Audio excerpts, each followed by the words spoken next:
पत्रकार हैं, मैं पत्रकार हूं, और हम लोगों को टारगेट करना गोदी मीडिया का पहला काम है बहन जी। आपको मंगल ग्रह का बताएंगे तो मुझे शनि ग्रह का बताएंगे, क्योंकि मेरे तो चेहरे में शनि घूमते होंगे। जो भी भारतीय जुमला पार्टी के खिलाफ बोले वो इस ग्रह में रहने लायक व्यक्ति या वस्तु नहीं है। हम भी दो चार जुमले लिख देते, क्योंकि रोजगार तो आपने दिया नहीं, किसानों के हाथ में ठंडा दे दिया। तो आपके लिए 4 लाइन समर्पित है कि आओ कुछ नई बात करते हैं, आओ कुछ नई बात करते हैं, जुमलों की बात फिर कभी करते हैं। तुम जाओ डोनाल्ड ट्रंप के पास, हम किसान आंदोलन चलते हैं, हम किसान आंदोलन चलते हैं। और तुमने मांगा था मुझसे अखंड भारत, और तुमने मांगा था मुझसे अखंड भारत। अगर है हिम्मत तो आना गाजीपुर बॉर्डर में, तुम्हें अखंड भारत दिखलाते हैं, तुम्हें अखंड भारत दिखलाते हैं। तो ये मोदी जी नहीं गए थे हाउडी मोदी के लिए? क्या वो बनारस गए थे हाउडी मोदी के लिए? जी नहीं, अमेरिका गए थे, डोनाल्ड ट्रंप का वोट मांगने गए थे। हाँ, ये अलग बात है, मोदी जी ने आज तक जिनके लिए भी वोट मांगा वो तमाम लीडर हार गए, क्योंकि भावुक जब टिकैत साहब हुए तो वो घड़ियाली आंसू थे, और जब योगी आदित्यनाथ सदन में मेंबर ऑफ पार्लियामेंट होते हुए फपक फपक के रो पड़े और लगातार रोए, तो वो घड़ियाली नहीं थे, वो वेल के आंसू थे। नमस्कार, मैं दामिनी शर्मा, बहुत बहुत स्वागत है आपका। गाजीपुर बॉर्डर पर इस समय मौजूद है। गाजीपुर बॉर्डर पर अब 76 दिन किसानों को यहाँ पर हो चुके हैं। किसान यहाँ पर खुले आसमान के नीचे बैठा है, एकजुट होकर केवल एक मांग कर रहा है कि तीनों कृषि कानून जो है वो वापस किए जाएं। अलग अलग चीजें अब बताई जा रही हैं। वहीं पीएम मोदी ने अब संसद में भी अलग अलग बयान दे दिए हैं, कह रहे हैं कि संशोधन किया जाएगा। और एमएसपी की बात करें तो एमएसपी था, है और रहेगा।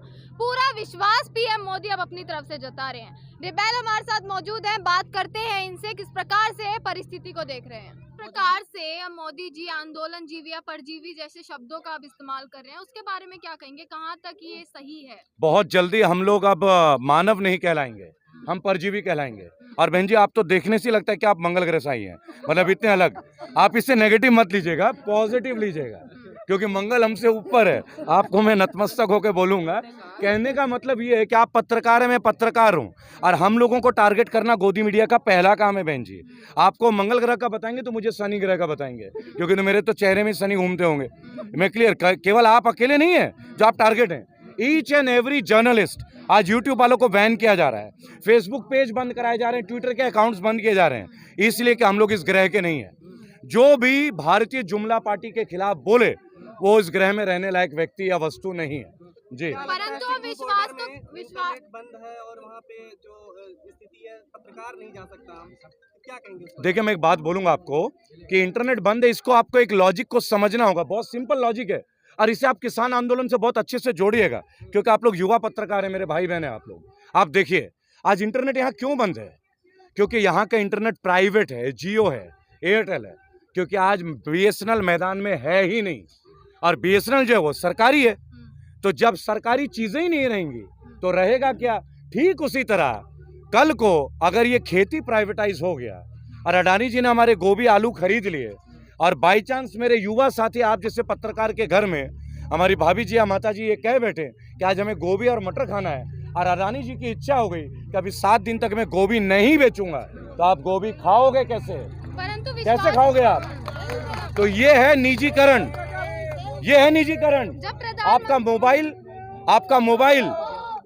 मोबाइल और आपकी फसल दोनों ही छीने जा रहे हैं। गौर से सुनिएगा, सुनिए, एक आप समझिएगा, आपका मोबाइल ही नहीं, आपका इंटरनेट ही नहीं, आपका फसल प्राइवेटाइज होने जा रहा है।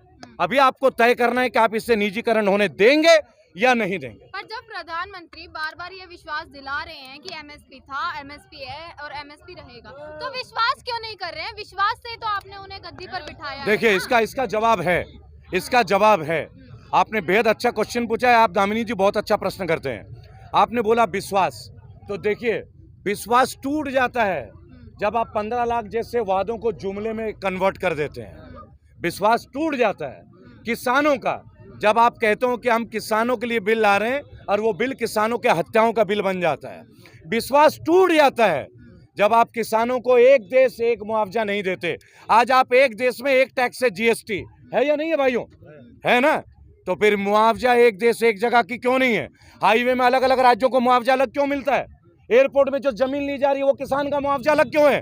हरियाणा का किसान अपने मर्जी से रेट बेचता है तो यूपी का क्यों नहीं बेच पाता है? एक देश एक कानून होना चाहिए था। एक जमीन एक मुआवजा। पर यहाँ आपको एक प्रश्न है कि एक तो प्रधानमंत्री जी कह रहे हैं कि आंदोलन करने की कुछ आदत सी पड़ गई है जी जी, एक कह रहे कुछ लोग ऐसे हैं कि जहाँ आंदोलन होता है वहीं पहुंच जाते हैं। एकदम बेहद बेहद सही बात। उनमें से एक आप और मैं भी है। हाँ, पहली बात। अब पहले बात पे आते हैं कि आंदोलन करने की आदत पड़ गई है। जेन्यून है, उन्हें जुमले देने की आदत हो गई है, हमें जुमलों के खिलाफ लड़ने की आदत हो गई है, और उन्होंने हम लोगों को अब जुमलेबाज भी बना दिया। क्योंकि मैं आपको 4 पंक्तियों में बात समझाऊंगा। आज क्या है कि किसान यहाँ बैठा है, और आप जानते हैं जब हम खेतों में पानी लगाते हैं तो किसान पेड़ की छांव में भी बैठता है, आपने देखा होगा।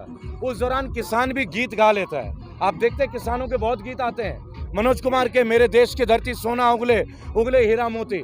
तो मैं आज मोदी जी को एक बात बोलूंगा, हम भी 2-4 जुमले लिख देते, क्योंकि रोजगार तो आपने दिया नहीं, किसानों के हाथ में ठंडा दे दिया। तो आपके लिए 4 लाइन समर्पित है कि आओ कुछ नई बात करते हैं, आओ कुछ नई बात करते हैं, जुमलों की बात फिर कभी करते हैं। तुम जाओ डोनाल्ड ट्रंप के पास, हम किसान आंदोलन चलते हैं, हम किसान आंदोलन चलते हैं। और तुमने मांगा था मुझसे अखंड भारत, और तुमने मांगा था मुझसे अखंड भारत। अगर है हिम्मत तो आना गाजीपुर बॉर्डर में, तुम्हें अखंड भारत दिखलाते हैं, तुम्हें अखंड भारत दिखलाते हैं। आपने अंतर्राष्ट्रीय स्तर पर ट्विटर की बात की, अंतर्राष्ट्रीय स्तर पर मामला पहुंच गया है। ट्विटर के अकाउंट बंद करने की सरकार ने कही थी बात दोबारा से, और ट्विटर कह रहा है कि हम यहाँ से एक्सेस बंद कर सकते हैं लेकिन ट्विटर अकाउंट नहीं बंद कर सकते। क्या कहते हैं जो टकराव बन रही है ट्विटर से अब सरकार की? देखिए, टकराव बहुत जल्दी दोस्ती में परिवर्तित हो जाएगी। आज गूगल दोस्त बनता जा रहा है बीजेपी का, आप समझिएगा। अंबानी जी से उनकी मित्रता चल रही है। आप ये समझिए, BSNL 74,000 टावर हैं और एक भी टावर नहीं चल रहा है, जो देश की पहली चीज है। आप समझिएगा, देश कब मजबूत होता है? जब देश की व्यवस्था मजबूत होती है, जब सरकारी व्यवस्था मजबूत होती है। अमिताभ बच्चन कहते हैं कि 2 गज की दूरी मास्क है जरूरी, लेकिन वही अमिताभ बच्चन अपने आप को जब बताते कि मुझे कोरोना हो गया है, तो वो जाते हैं नानावती अस्पताल, जो कि सरकारी अस्पताल नहीं है, लेकिन वो हम लोगों को प्रेरित करते हैं कि हम सरकारी अस्पताल जाएं। यहाँ हमारा चुनाव है कि गवर्नमेंट का ब्रांड एम्बेसडर खुद प्राइवेटाइज ठिकानों में जाता है, यानी गवर्नमेंट उनको माइक बना रही है। फिर चाहे सचिन तेंदुलकर हो, चाहे अक्षय कुमार हो, चाहे सुनील शेट्टी हो, चाहे अजय देवगन हो, चाहे XYZ कंगना रनौत जैसी क्यों ना हो।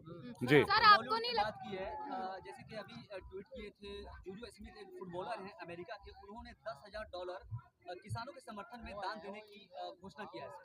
वहीं दूसरी ओर जो हमारे बॉलीवुड सेलिब्रिटीज हैं, एक्टर्स हैं और हमारे क्रिकेटर हैं, उनका अभी तक जो प्रतिक्रिया किसानों के प्रति रहा है वो बिल्कुल निराशजनक रहा है।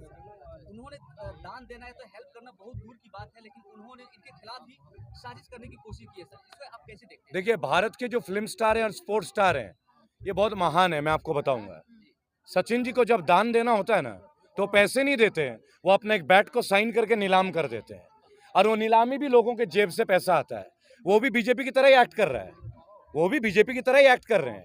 वो कहते हैं कि विदेशी ताकत हमें कमजोर कर रहे हैं। जब रिहाना का ट्वीट आता है, तो जब रिहाना केवल इतना कहती है कि विदेश भी हमें देख रहा है, अगर रिहाना ने गलत कुछ कहा होता, पहला विरोध मेरे से ही होता। उन्होंने कहा विश्व जो है वो देख रहा है भारत को, किसान आंदोलन को। क्या सचिन तेंदुलकर फरारी के एम्बेसडर नहीं है? क्या फरारी देश की कंपनी है? मारुति का एम्बेसडर है क्या सचिन जी? क्या सचिन जी पेप्सी नहीं पीते थे? क्या सचिन जी एडिडास के जूता नहीं पहनते? तमाम पैसे उन्होंने विदेशी कंपनियों से कमाए, तब उनका स्वदेशीवाद दूर हो जाता है। क्या उन्होंने ट्वीट बाबा रामदेव बाबा का कोई प्रोडक्ट यूज किया आज तक? नहीं किया, नहीं किया ना स्वदेशी। लेकिन उन्होंने फॉरेन के सारे कॉस्मेटिक भी ढो डाले, यूज कर डाले। तो दोस्तों, आप बॉलीवुड के एक्टर और स्पोर्ट्समैन को छोड़ दीजिए। जिस देश में IPL का खिलाड़ी 6 करोड़ में नीलाम होता है, और जिस देश में एक शहीद के गुजरने के बाद पैरामिलिट्री फोर्सेस को एक मुआवजा नहीं मिलता, हम उस देश में कहाँ इन बॉलीवुड एक्टर और क्रिकेटरों की बात करते हैं, साधारण भारतीयों की बात करते हैं। आपको नहीं लगता सर जिस प्रकार से रेहाना के बारे में बात की है कि उनके ट्वीट से हमारे देश की परंपरा या लोकतंत्र कमजोर नहीं हो सकता है, बिल्कुल ये सत्य बात है सर। लेकिन सरकार इस बात को लेकर अपोज नहीं कर रही है। सरकार इस बात को लेकर अपोज कर रही है कि जो टूलकिट का जो प्रोपेगेंडा चला है, वो टूलकिट को लेकर के विरोध कर रहे हैं, और ये टूलकिट के माध्यम से हमारे देश को कमजोर करने की और हमारे देश के खिलाफ कॉन्स्पिरेसी रच रहे हैं सर। इसके खिलाफ सरकार आपकी एक जानकारी गलत है। टूलकिट जो है वो रिहाना का नहीं था, वो ग्रेटा का आया था। रिहाना ने केवल इतना ही बोला था परिप्रेक्ष्य में बात करें सर। जी। लेकिन मैं एक बात बोलूंगा, रिहाना ने तो ये कहा था कि अंतर्राष्ट्रीय स्तर पे सभी भारत को देख रहे हैं, people are observing us, they are watching. एक बात बताइए, मोदी जी नहीं गए थे हाउडी मोदी के लिए? क्या वो बनारस गए थे हाउडी मोदी के लिए? जी नहीं, अमेरिका गए थे। डोनाल्ड ट्रंप का वोट मांगने गए थे। हाँ, ये अलग बात है, मोदी जी ने आज तक जिनके लिए भी वोट मांगा वो तमाम लीडर हार गए। मोदी जी तो जीत रहे हैं। देखिए, मोदी जी नहीं जीत रहे भाई साहब, गलत है आप। ईवीएम जीत रहा है, मोदी जी नहीं जीत रहे हैं। इस किसान आंदोलन के जस्ट समाधान के बाद 1 लाख युवा रेवल फाउंडेशन के साथ मानव श्रृंखला बना रहे हैं, गिनीज बुक ऑफ रिकॉर्ड में नाम दर्ज करेंगे हम लोग। ईवीएम हटाओ, देश बचाओ। आपको नहीं लगता सर जो भी संसद में हुआ परसों, जो भी चीजें सामने आई, जो शब्दों का इस्तेमाल हुआ, उससे कहीं ना कहीं हमारे जो क्रांतिकारी लोग हैं, भगत सिंह या शहीद सुखदेव की बात करूं, उन सब पर अब एक सवाल खड़ा हो गया है। आप शायद एक बात नहीं जानती, मैं एक आरटीआई एक्टिविस्ट हूँ, कि नेताजी सुभाष चंद्र बोस को वॉर क्रिमिनल बोला जाता है आज भी। शायद आप जानती नहीं है। 23 तारीख को मैं कलकत्ता था, शहीद मीनार में, तो मोदी जी भी वहीं थे और हम वहीं से उनका पोल खोल रहे थे। आज भी नेताजी सुभाष चंद्र बोस को वॉर क्रिमिनल माना जाता है, और जिनको आप शहीद बोल रहे हैं और हम मानते हैं शहीद आजम भगत सिंह को, उनको भी एनार्किस्ट बोला जाता है, टेररिस्ट बोला जाता है, और उनके कुछ दस्तावेजों में हमारे राष्ट्रपिता ने भी साइन किए थे। ये भी मैं आपको बता दूं। तो जब पीएम मोदी प्रधान भावुक हो जाते हैं संसद में, और वहीं पर किसानों के मुद्दे को लेकर के कभी भावुकता नहीं, वो भावुक नहीं होते हैं, आप गलत हैं। क्योंकि भावुक जब टिकैत साहब हुए तो वो घड़ियाली आंसू थे, और जब योगी आदित्यनाथ सदन में मेंबर ऑफ पार्लियामेंट होते हुए फपक फपक के रो पड़े और लगातार रोए, तो वो घड़ियाली नहीं थे, वो वेल के आंसू थे। एक और सवाल है मेरा कि जैसे रिहाना ने ट्वीट करा और बाहर जो मियां खलीफा ने ट्वीट करा, कहते हैं कि इन्हें कानून का क्या पता। कहीं ऐसा तो नहीं है कि जो भी इनके खिलाफ बात करेगा उसे ही बोल देंगे इन्हें कानून का ही नहीं देखिए, मैं मियाँ खलीफा से परिचित नहीं हूँ, पहली बात, लेकिन बाकी जितने लोगों ने भी ट्वीट किया, मैं उन लोगों को एक धन्यवाद देना चाहूँगा कि विदेश में रहते हुए भी हमारे मजदूर किसान भाइयों के लिए उन्होंने आवाज़ उठाई। उन्होंने अनैतिक कार्य नहीं किया, केवल अपना एक राय दिया।